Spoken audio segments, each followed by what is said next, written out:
नमस्कार भक्तों। आज हम हमारी किशोरी जी की कृपा का दूसरा भाग लेकर उपस्थित हैं। आशा है आप सभी इसके आनंद से अपने जीवन को कृतार्थ करेंगे। तो अब जैसे ही सूरदास नीचे गिरे तो ठाकुर जी ने किशोरी जी के हाथ पकड़े और बोले, श्यामा जी अब चलो यहाँ से, क्योंकि ये मदद के कारण चिल्लाएंगे तो लोग भागकर आएंगे और हमें देख लेंगे तो शोर होगा। हमें जाकर उत्थापन में भी दर्शन देने हैं। किशोरी जी बोली, नहीं, पहले सूरदास जी पर कृपा करो, उन्हें पहले इस गड्ढे से बाहर निकालो, तभी हम जाएंगे। ठाकुर जी बोले, आप मानती क्यों नहीं हो? सूरदास जी को रहने दो वहीं पर। किशोरी जी बोली, या तो यह करो, नहीं तो मैं यहीं बैठी हूं, नहीं जाऊंगी। तुम अकेले ही जाकर खड़े हो जाना और दर्शन देना। ठाकुर जी बोले, इसी वजह से मैं आपको संग नहीं ला रहा था, मैं अकेला ही आ रहा था। मुझे पता था आप मानोगी ही नहीं। अब तो करना ही पड़ेगा आप जो कह रही हैं। क्या करूं बताइए? श्यामा जी बोली, अपनी काली कमली उतारो, नीचे कूदो और सूरदास को बोलो कि वह काली कमली पकड़कर ऊपर चढ़कर आ जाए। मैं आपको उन्हें स्पर्श करने के लिए नहीं कह रही हूं, बस कमरी पकड़कर ऊपर खींच लो और जैसे ही वह ऊपर आ जाएगा हम कमली छुड़ाकर दोनों भाग लेंगे। इस पर ठाकुर जी बोले, ठीक है। ठाकुर जी नीचे अपनी काली कमली लटकाकर बोले, बाबा, ओ बाबा। जैसे ही सूरदास जी ने बाबा शब्द सुना, उनका रोम रोम नृत्य करने लगा। बोले, यह स्वर तो साधारण मानव का हो ही नहीं सकता, यह स्वर साधारण जीव का हो ही नहीं सकता। जिस स्वर को सुनकर मेरा रोम रोम प्रफुल्लित हो रहा है, जिस स्वर को सुनकर मेरा मन रूपी मयूर नृत्य कर रहा है, जिस स्वर को सुनकर नेत्र अश्रुपात कर रहे हैं, जिस स्वर को सुनकर मेरे हाथ पांव कंपित हो रहे हैं, यह स्वर सामान्य मानव का हो ही नहीं सकता। सूरदास बोले, कौन है भैया, कौन बुला रहा है? श्याम सुंदर ने कहा, अरे बाबा, मैं यहीं पास के गांव का हूं। आप गिर गए हो ना नीचे, आपकी सहायता करने आया हूं। बाबा आप आ जाओ। अच्छा भैया, कैसे निकालेगा बाहर? सूरदास ने कहा। ठाकुर जी बोले, मैंने अपनी काली कमलिया नीचे लटका दी है, आप उसे पकड़कर ऊपर आ जाओ, मैं खींच लूंगा। सूरदास जी बोले, हाँ भैया, कहां पर है? ठाकुर जी बोले, यहां लटकाई है बाबा। सूरदास जी ने जैसे ही ठाकुर जी का पटका पकड़ा, पटके में से इत्र की सुगंध आ रही थी और यह इत्र वही थी जो श्रृंगार के दर्शन के समय गोसाई जी ने ठाकुर जी को इत्र प्रदान किया था। अरे, यह तो वही इत्र है। सूरदास जी मन ही मन प्रफुल्लित हो गए। बोले, ओहो, यह तो निश्चित ही श्याम सुंदर पधारे हैं।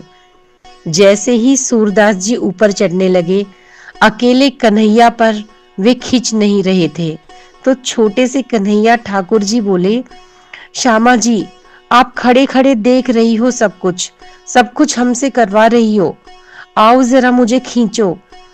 तो सूरदास जी को ठाकुर जी खींच रहे थे और ठाकुर जी की कमर पकड़कर किशोरी जी खींच रही थी। बस यही तो चाहिए था किशोरी जी को, कि कृपा हो, कैसे भी होनी चाहिए। और जैसे ही खींचकर ऊपर लाए, सूरदास बोले, बेटा आज नहीं चूक जाना, बहुत सालों से चूक रहा है, आज नहीं चूकना।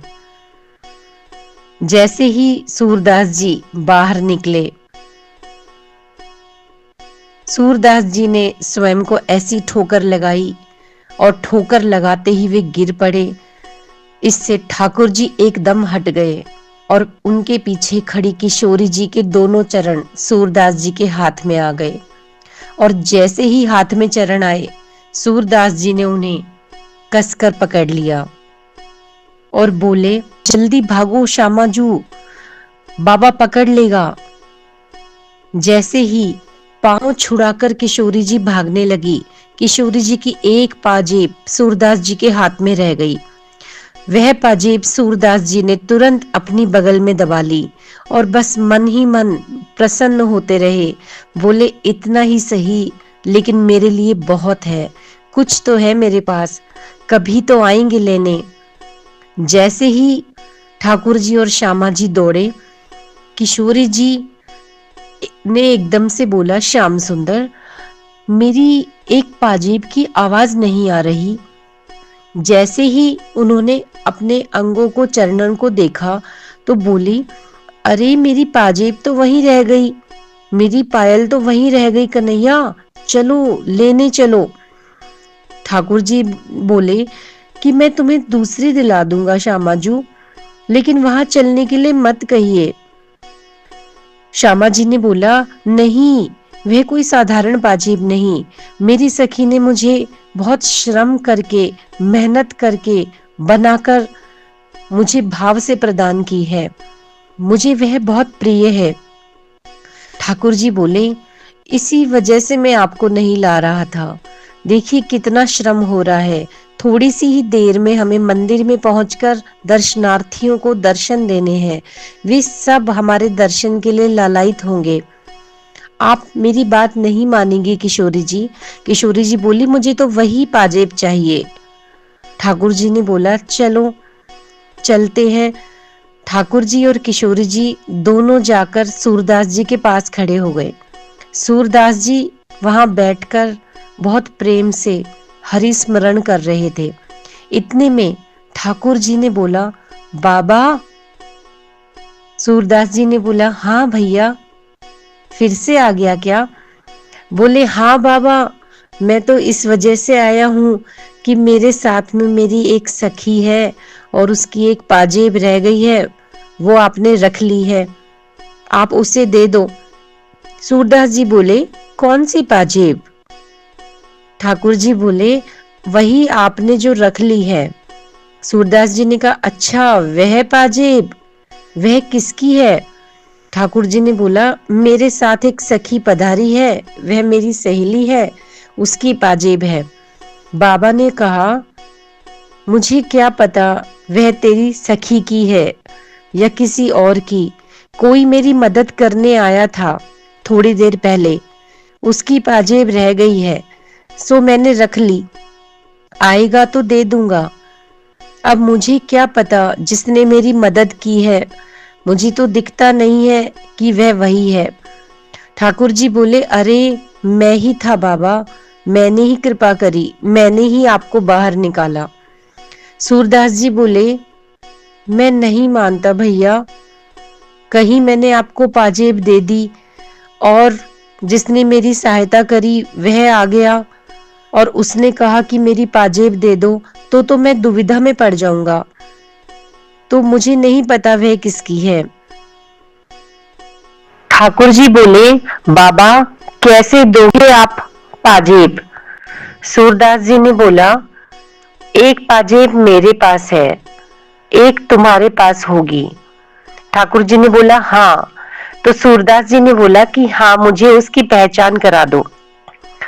ठाकुर जी ने कहा, कैसे पहचान होगी? सूरदास जी ने कहा, बोले, लाओ मेरे घुटने पर वही पांव रखो जिसमें वह पाजेब थी, मैं अपने हाथों से स्पर्श करके उसका अनुभव कर लूंगा और जैसे ही मुझे अनुभव हो जाएगा मैं दूसरी पाजेब दे दूंगा।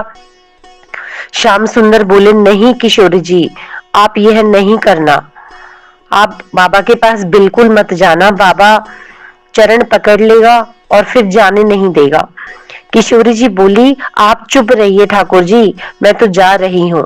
किशोरी जी आगे आगे बढ़ती जा रही हैं और अपना पांव बाबा के ऊपर रखने जा रही हैं। सूरदास जी मन ही मन प्रफुल्लित हो रहे थे। ठाकुर जी बार बार किशोरी जी को रोक रहे थे कि किशोरी जी मत जाओ, बाबा पकड़ लेगा। किशोरी जी ने बोला आज पकड़ने दो। जैसे ही किशोरी जी समीप गई, उन्होंने अपना चरण सूरदास जी के हस्त कमल पर रखा। सूरदास जी ने जैसे ही उनके चरण को स्पर्श किया, स्पर्श करके उन्हें अनुभव हो गया कि वही श्री राधा प्यारी हैं। और उन्होंने कहा लाओ आप दूसरा चरण भी दे दो। दूसरे चरण को लेकर के जैसे ही सूरदास जी ने अपने हाथों से उन्हें पाजेब पहनाई, तो उन्होंने दोनों चरणों को पकड़कर अपने हृदय पे रख लिया और बोले अब नहीं जाओगे, अब नहीं छोड़ूंगा, अब यहीं रहोगे, मेरे पास ही रहोगे, आप मेरे संग ही रहोगे और जाओगे तो मुझे भी अपने संग लेकर जाओ। ठाकुर जी बोले किशोरी जी मैं तो पहले ही कह रहा था कि बाबा नहीं मानेगा, वह पकड़ लेगा। किशोरी जी के नेत्र सजल हो गए। वह बोली कि बाबा का समय आ गया है, इन्हें दर्शन दे दीजिए। ठाकुर जी सन्मुख आए और बोले बाबा क्या चाहिए आपको? सूरदास जी बोले मुझे कुछ नहीं चाहिए, केवल हरि दर्शन की प्यासी अखियां, बस आप दोनों के युगल स्वरूप के दर्शन कर लूं, मेरा वही जीवन है, वही आनंद है, उसी में मेरा रोम रोम प्रफुल्लित हो जाएगा। यह सुनते ही श्याम सुंदर ने अपने हाथ जैसे ही सूरदास के नेत्रों को स्पर्श कराए और बोले बाबा नेत्र खोलकर देखो। जैसे ही सूरदास जी ने नेत्र खोले, सामने युगल स्वरूप खड़े थे। सूरदास जी पे कृपा करने के कारण दोनों शामा शाम खड़े होकर मंगल दर्शन प्रदान कर रहे हैं। सूरदास जी एक एक अंग का दर्शन कर रहे हैं, आनंदित हो रहे हैं, नृत्य कर रहे हैं, झूम रहे हैं, गा रहे हैं, बार बार प्रणिपात निवेदन करके प्रणाम कर रहे हैं। ऐसा सुंदर युगल स्वरूप का दर्शन करके सूरदास जी आनंद विभोर हो गए और दोनों से कहा अपने वरद हस्त मेरे सिर पर धर दो, अपने चरणों की रज मेरे माथे से लगा दो और मुझ पर कृपा कर दो। ठाकुर जी ने कहा बाबा क्या कृपा करें, आपको दर्शन तो दे दिए।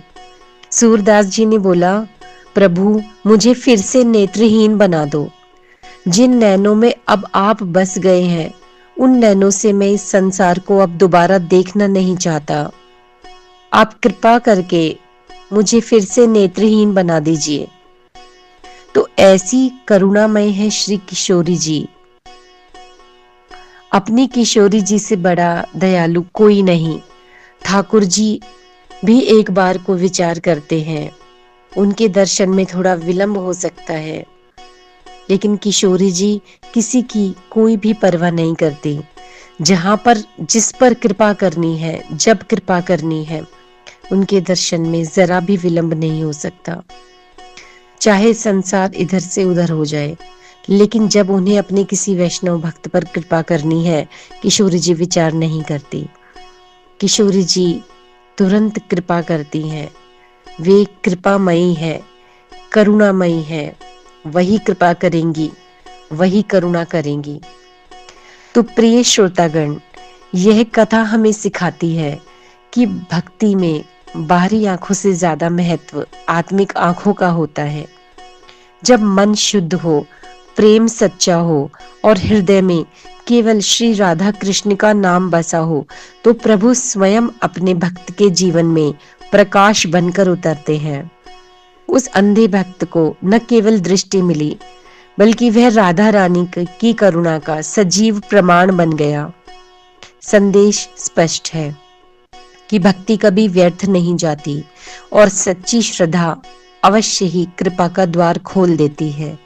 तो आइए हम भी अपने जीवन में श्रद्धा और प्रेम के दीपक जलाएं और पुकारें श्री राधे राधे, श्री राधे राधे।